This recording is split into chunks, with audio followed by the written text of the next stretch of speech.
Hi friends, welcome to mini சமையல்.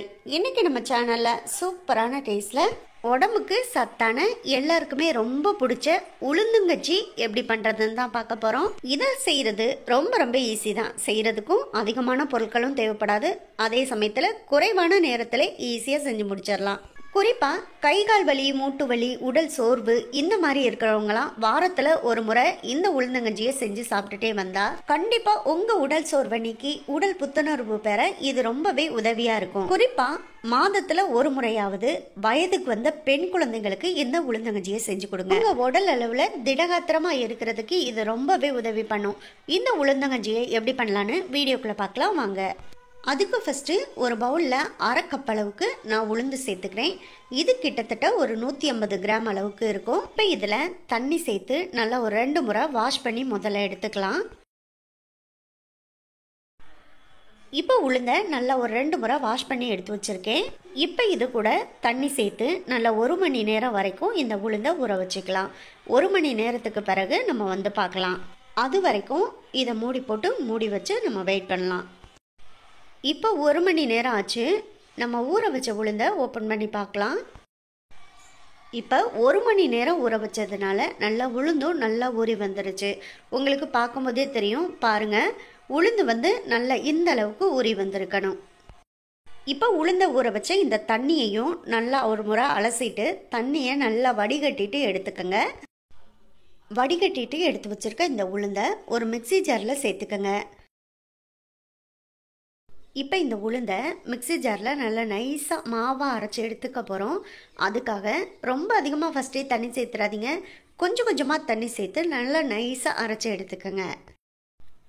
இப்போ அரைச்சி எடுத்து வச்சுருக்க உளுந்த மாவை ஒரு பவுலில் சேர்த்துக்கலாம். இந்த உளுந்த மாவு ரொம்ப கெட்டியாக அரைக்கணுங்கிறதும் இல்லை, ரொம்ப தண்ணியாக அரைக்கணுங்கிறது இல்லை. இந்த மாதிரி மீடியமாக அரைச்சி எடுத்துக்கோங்க. இப்போ இந்த மாவு கூட ஒரு 2 பிஞ்ச் அளவுக்கு மட்டும் உப்பு சேர்த்துக்கோங்க.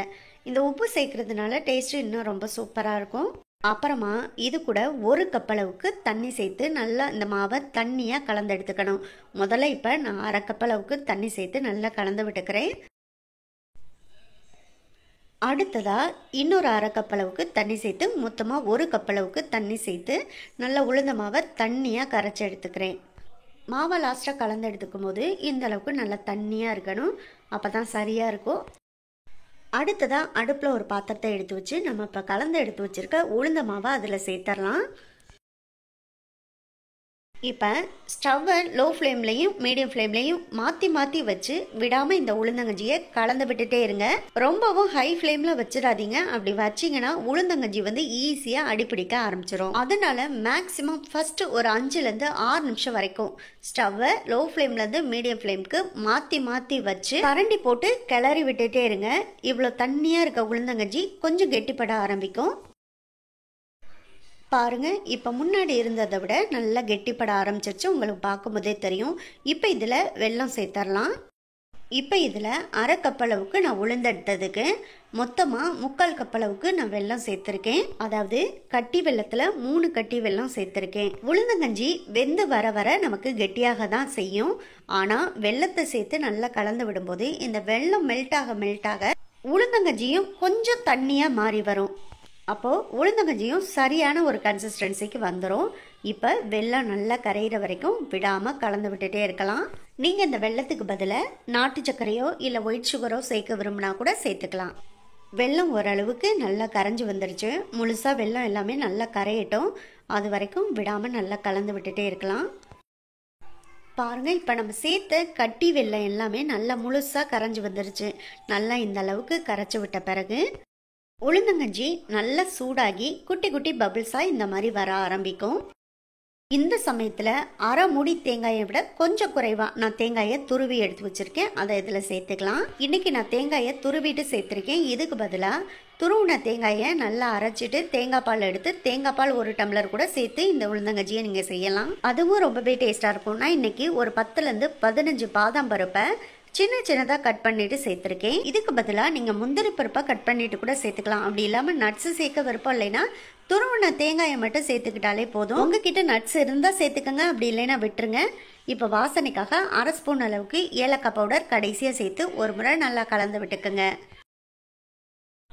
அவ்வளோதான், சூப்பரான டேஸ்ட்டில் உளுந்தங்கஞ்சி ரெடி பண்ணியாச்சு. இது உடம்புக்கு ரொம்ப ரொம்ப நல்லது, உடலுக்கு அவ்வளோ சத்து நிறைந்தது.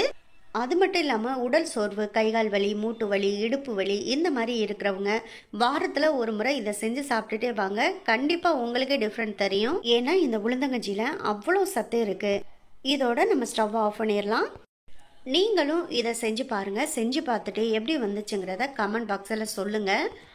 உங்களுக்கு இந்த வீடியோ பிடிச்சிருந்தா இந்த வீடியோவை லைக் பண்ணி நம்ம சேனலை மறந்துடாமல் சப்ஸ்கிரைப் பண்ணிக்கோங்க.